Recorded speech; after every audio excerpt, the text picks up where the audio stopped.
गुलाबी रस्ता आणि डोंबिवली लाले लाल असं चित्र पुन्हा एकदा बघायला मिळतंय। याचं कारण आहे अर्थातच डोंबिवली MIDC मधलं रासायनिक प्रदूषण। कधी हिरवा पाऊस, कधी कारखान्यामधले स्फोट, तर कधी गुलाबी रस्ते। डोंबिवलीकरांनी न मागता देखील या अम्युनिटीज त्यांना पुरवल्या जातात।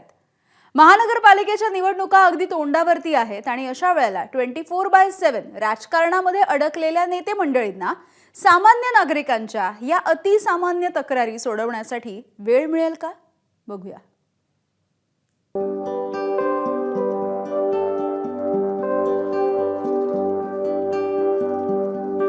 पहिल्या विंडोत तुम्ही पाहत आहात हे दृश्य आहेत पिंक सिटी जयपूरची आणि दुसऱ्या विंडोत दिसत आहे तो आपल्या डोंबिवलीचा गुलाबी रस्ता।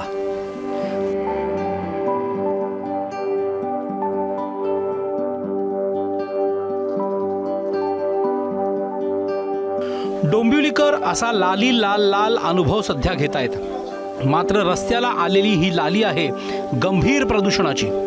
डोंबिवलीच्या MIDC फेज 2 मधला हा रस्ता केमिकलमुळे असा गुलाबी झालाय। डोंबिवली MIDC फेज 2 मध्ये रस्ते गुलाबी झाल्याचं आपल्याला पाहायला मिळतंय।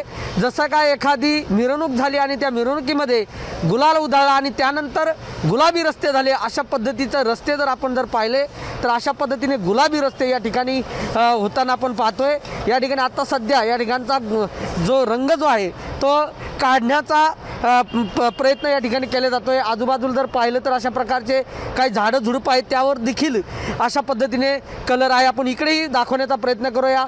हा रस्ता आहे जवळपास 300 मीटरहून अधिक असा रस्ता आहे आणि त्या रस्ता संपूर्ण गुलाबी झालेला आहे। त्यामुळे हवेमध्ये हा रंग पसरून नागरिकांच्या आरोग्याला याचा धोका देखील निर्माण होण्याची शक्यता आहे।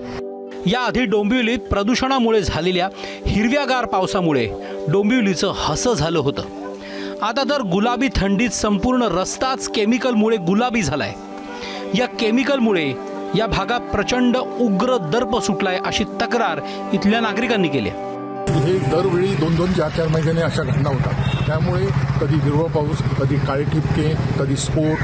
त्यामुळे कायमस्वरूपी निर्णय का घेत नाही शासन आणि मंत्री आणि सर्व लोकप्रतिनिधी नुसते आश्वासन देतात की इथनं आम्ही अति धोकाच्या कंपन्या हटवतो, पण काय हटल्या जात नाही। त्यामुळे हा प्रश्न कायमचा सोडवायचा की नाही कोणाला, नाहीतर इथले लोक याबद्दल काहीतरी ठोस कारवाई करतील किंवा आंदोलन करतील।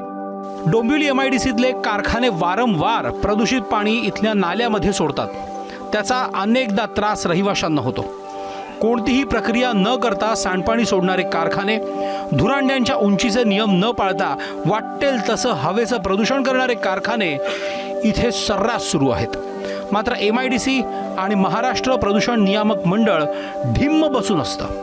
माझी प्रशासनाला विनंती आहे की लवकरात लवकर या दोषींवर कारवाई आणि ज्या कंपन्यांमधून अशा पद्धतीने कुठलीही प्रक्रिया न करता जे पाणी सोडलं जात आहे किंवा केमिकल्स सोडले जात आहेत त्यांच्यावरती कडक कारवाई करण्याचं काम MIDCच्या माध्यमातून होत नाही। हे जर पुढे नाही करण्यात आलं तर भारतीय जनता पार्टीच्या माध्यमातून एक तीव्र आंदोलन MIDCच्या विरोधात करण्यात येईल। याची दखल MIDCच्या अधिकाऱ्यांनी घ्यावी। MIDC मध्ये वारंवार कधी हिरवा पाऊस, कधी पिवळा पाऊस होत असतो। त्यावेळेला गुलाबी रस्ते आहेत। वारंवार MPC सांगूनही कोणी लक्ष देत नाहीये। तरी लवकरात लवकर ज्या कंपन्यांचं प्रदूषण आहे त्याच्यावर कारवाई करण्यात यावी। डोंबिवली MIDC वारंवार इथल्या कारखान्यांमधले स्फोट, आगी यामुळे चर्चेत असते। इथले अति धोकादायक कारखाने अन्यत्र हलवण्याच्या गप्पा झाल्या, त्यांना नोटिसा वगैरे बजावण्याचीही नाटकं झाली। पण कारखानदारांच्या मगरुरी पुढे यंत्रणा कशा झुकतात याचं उदाहरण वारंवार पाहायला मिळालं।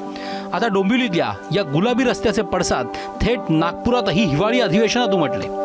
विधान भवन मध्ये रेड कार्पेट बघायला मिळत आहेत। कल्याण डोंबिवलीमध्ये तुम्हाला आता गुलाबी कार्पेट सारखी परिस्थिती त्या रस्त्यावरती झालेली आहे। याचा अर्थ असा आहे की या AQIच्या अंतर्गत प्रदूषणचं स्तर किती गेलेलं आहेत। आणि हे आज नाही, तिकडच्या ज्या असलेल्या वेस्ट असलेल्या इंडस्ट्रीज किंवा पर्यावरणयुक्त त्या इंडस्ट्रीमध्ये STP लावावी ही गेल्या अनेक वर्षापासून डोंबिवलीची ही मागणी होती। कारण केमिकल झोन हा केल्यामुळे तिकडचं पूर्ण वातावरण दूषित झालेलं आहे।